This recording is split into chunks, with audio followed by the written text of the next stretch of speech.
teman-teman sejawat, jurnalis, editor, mungkin juga ada pemret, dan paling banyak saya yakin di sini adalah para pemilik media. Kemudian yang saya hormati juga dari jaringan Pemret Promedia tadi disebutkan JPP, Mas Arwendo. Jadi di Promedia ini sebenarnya rumahnya banyak asosiasi kewartawanan maupun asosiasi media ya. Terus kemudian 3 tahun yang lalu teman-teman itu bersepakat bikin satu organisasi lah, namanya Jaringan Pemret Promedia. Tetapi dengan sengaja tidak kami daftarkan sebagai konstituen Dewan Pers. Kalau daftar pasti lolos sebenarnya, karena isinya ada teman-teman PWI, AJI, SMSI, AMSI dan lain sebagainya. Bahkan yang non konstituen juga ada di Promedia. Kemudian yang hadir juga ini yang terhormat Mas Armuji, Sekretaris SMSI Jawa Timur, dan tak lupa juga yang saya hormati dua pembicara yang kami hadirkan di sini. Yang pembicara tetap ada Mbak Ilona. Mbak Ilona ini dari Props ya. Beliau juga mitra Google resmi di Indonesia. Jadi nanti Mbak Ilona akan banyak bicara tentang perkembangan iklan digital ke depan seperti apa gitu ya. Ya mudah-mudahan bisa memberikan optimisme buat kita semua. Berikutnya ada pejabat yang ikut hadir di sini. Jadi Komite Publish Right, Pak Dr. Guntur ikut hadir. Terima kasih Pak. Jadi nanti teman-teman juga silahkan bertanya. Komite Publish Right ini apa? Kalau nama aslinya panjang Pak, saya KTP 2P apa yang bisa nanti beliau aja yang jelaskan. Kira-kira perusahaan platform itu tanggung jawabnya seperti apa buat kita gitu ya. Agenda ini seperti tadi disampaikan, ini adalah agenda kami sejak tahun lalu yang kami jalankan sudah di 5 kota. Jadi kami menjalankan namanya Journalism 360, di mana Journalism 360 ini sebenarnya ada 2 kegiatan teman-teman. Hari pertama kemarin itu ada kegiatan yang pesertanya itu mahasiswa, namanya Content Creator Laboratory. Nah kemarin kita udah ada kegiatan di UNESA. Terus kemudian hari ini Media Planner Talk yang pesertanya adalah kami fokuskan insan pers gitu ya, yang mayoritas yang hadir ini adalah biasanya pemilik media atau pemret editor. Nah kenapa acara ini kami gagas gitu ya sejak tahun lalu? Ini sebenarnya berangkat dari keprihatinan atau kita semua ini sedang was-was gitu ya. Ini sebenarnya bisnis media itu masih punya masa depan apa enggak sih gitu ya. Jadi kita semua sedang galau, sedang di persimpangan. Berita-berita tentang PHK dan lain sebagainya di perusahaan media itu kan sering kita dengar gitu ya. Triono, sosok kawakan di dunia pers yang sangat menginspirasi kita semua. Kemudian yang saya hormati Bapak Dr. Guntur Syafitra Saragi dari KTP 2JP atau Komite Publish Right, yang tentu selalu kami dengar arahan-sarahan dan petuahnya untuk senantiasa menjaga jurnalisme berkualitas di Indonesia. Kemudian yang saya hormati Mbak Ilona Juwita selaku CEO dari Props, senior saya di SMSI, yang konsisten memberikan insight dalam membangun strategi keberlanjutan media siber. Dan kemudian yang saya hormati Bapak Tarmuji selaku Sekretaris SMSI Jawa Timur, senior saya juga di SMSI. Matur nuwun Pak saudaraku hari ini, dan tentunya Bapak Ibu serta sejawat wartawan dan pengelola media yang senantiasa semoga diberikan kebaikan oleh Allah Subhanahu wa Ta'ala untuk menjalankan tugas mulia sebagai pilar keempat demokrasi. Acara kita pagi ini berjalan lancar, penuh manfaat dan menjadi momentum penting bagi ekosistem media kita bersama. Bapak Ibu sekalian, izinkan saya bercerita sedikit. Saat pertama kali saya sebagai pemret.malang.com dan tim saya bergabung dengan Promedia, kami hanyalah sekumpulan anak muda dengan semangat menulis, tapi masih penuh keterbatasan. Waktu itu jujur, kami belum memikirkan jauh tentang bisnis model, keberlanjutan, atau ekosistem. Yang kami tahu ya pokoknya nulis gitu aja. Nah, tapi seiring dengan waktu saya belajar bahwa jurnalisme itu nggak cukup kalau kita hanya berhenti di fashion, hanya berhenti di aku kepingin menulis ya. Tapi dia harus bertumbuh berkelanjutan dan mampu memberi manfaat nyata. Dari situlah kami perlahan membangun bukan hanya menayangkan berita, tapi juga melahirkan generasi kreator baru membuka lapangan kerja dan menghadirkan solusi bagi banyak pihak bersama Promedia Teknologi Indonesia. Dosen, dan ketika saya masuk di ini Pak Agus, di media, saya jujur sangat apresiasi dengan para insan pekerja media dan perusahaan media. Karena yang saya ingat, perusahaan ini begitu banyak kewajiban diberikan oleh negara, harus ini, pilar keempat. Namun kayaknya industri ini yang paling sedikit APBN yang diberikan kepada industri ini, paling sedikit insentif ekonomi yang diberikan.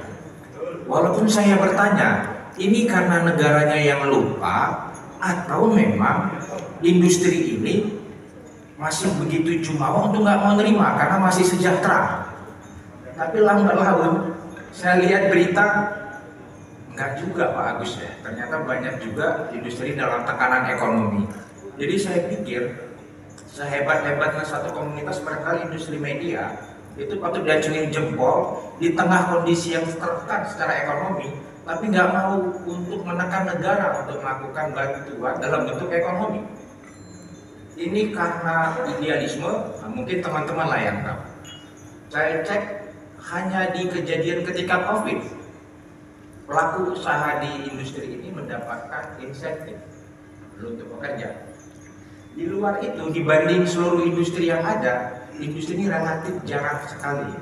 Paling juga mungkin seperti Dewan Pers ada APBN-nya. Kembali ketika tertekan, barangkali komite hadir seperti ini di untuk platform digital, ada disrupsi. Barangkali cetak sudah bukan masanya lagi, digital. Namun memang Bapak Ibu sekalian, disrupsi seringkali memakan korban. Mungkin yang generasi lama nih Pak Agus mungkin tahu juga ada lagunya ABBA, gitu kan? The winner takes it all. Dalam industri yang terdisrupsi, pemenang ngambil semua. Jadi di depan, terus kemudian sistem bagi hasil sesuai hasil yang dilaporkan secara transparan. Next. Oke, ini ya, saya kembali lagi ke awal ya, kenapa dulu Promedia ini kami lahirkan. Tapi yang pasti hari ini seluruh pengusaha media itu sedang galau gitu ya. Tetapi kita semua punya optimisme bahwa bisnis informasi itu tidak akan pernah mati, hanya platformnya aja yang silih berganti. Intinya seperti itu. Jadi kita sebagai pengusaha media benar-benar harus bisa lincah gitu ya, bertransformasi.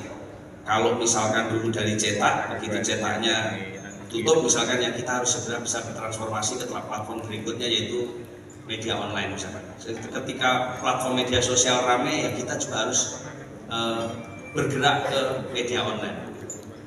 Intinya bahwa yang kita pertahankan itu adalah brandnya, itu brand media kita. Kalau platformnya Membuat saluran untuk pelaporan terhadap konten berita yang tidak sesuai dengan undang-undang pers, terkait dengan undang-undang peraturan pers. Kenapa? Karena hari ini bisa saja semua orang akan mengambil atau menciptakan monetisasi dari karya Bapak Ibu sekalian. Dan ini tentunya saja bisa menjadi tidak sehat, dan kita mendorong agar semua pelaku usaha di sini, walaupun sepertinya cerah-cerah nih, dari sisi wajahnya kayaknya wajah-wajah di pariwisata, media kan? Pertanyaannya, emang medianya merasa perlu apa? Nggak ada yang ngomong tuh Bu Ilona. Hah? Sayangnya media yang menguasai corong publik tadi itu kan, coba cek di Google, ada nggak diskursus yang mengatakan wartawan butuh insentif pengurangan PPh? Berarti nggak butuh. Sederhana lah. Makanya ketika saya pertama di komite, saya bilang selalu ada banyak curhatan. Kebetulan gedungnya di Dewan Pers kan, sering curhatan, layoff, beberapa media layoff. Tapi dalam hal isu nggak ada. Makanya saya sindir juga, memangnya wartawan nggak sama pentingnya atau tidak kalah penting dibanding driver ojol dan industri pariwisata? Kenapa? Nggak nggak disuarakan, cek di Google, ibu ada nggak nyorain di yang membuat laporan pengaduan ke kami. Artinya sebenarnya kayaknya industri ini oke-oke aja dari sisi kesejahteraan. Kan logika yang dibangun itu kan. Kan biasanya anak kecil itu kalau lagi lapar dia nangis. Kan gitu. Karena ini nggak ada suara, berarti nggak lapar industri ini. Di belanja iklan global, ya. Dua, ada tren pertumbuhannya. Tren pertumbuhannya di sekitar 8-11%. Oke, sekarang yang kita harus lebih deep dive lagi, nasionalnya gimana? Boleh ke slide berikutnya? Oke, sekarang sebelum masuk kita ke nasional, ya, kalau tadi dibilang 68-72% belanja iklan digital mendominasi dari total belanja iklan, sekarang distribusinya bagaimana? Oke, kalau kita lihat tuh distribusinya, retail media kurang lebih 21,9% year on year, paid social, paid search di ranah 6-8%, online video advertising di 8%, programmatic advertising 11% year on year, ya, atau lebih dari 70% digital ad spend. Selebihnya kecil. Televisi, sinema, out of home year on year pertumbuhannya kecil. Oke, ini adalah distribusinya. Jadi memang benar adanya bahwa belanja iklan digital mendominasi, ya, total spending dari belanja iklan global. Kalau kemudian diturunkan lagi ke industrinya nih dominannya, ya, industri itu dalam artian mereka yang melakukan spending iklan. Jadi finance, pharmaceutical, travel, dan transport kurang lebih di ranah 5-6%. Oke, masuk ke slide berikutnya boleh? Nah, kalau dilihat kemudian bagaimana distribusi si belanja iklan digital global, ini kurang lebih dominannya ada di 3 part ini, ya. Di retail media kita berpikir lagi kenapa sih bisa didominasi sama 3 ini, dan kemudian pertanyaannya lah, saya nggak ada di 3 ini ke setiap pembaca, ya. Tapi kalau dilihat dari tren pembeliannya ada, tapi sekarang di game sama video on demand, saya nggak usah tanya, tapi saya yakin minimal ada 1 aplikasi games di handphone teman-teman semua. Dan dari itu minimal saya rasa 10-20% ada yang beli, ya, ada yang in purchase, ya. Kalau games hanya kamu mau beli, coba berita. Ya, tapi dengan begitu sebenarnya tren pembeliannya ada. Boleh ke slide berikutnya? Sudah diberikan oleh Bapak Guntur, dan kami juga semua selalu mendoakan Bapak Guntur dalam keadaan yang sehat dan juga selalu dalam keadaan yang juga baik. Bisa ambil kesimpulan bahwa sangat amat penting untuk bisa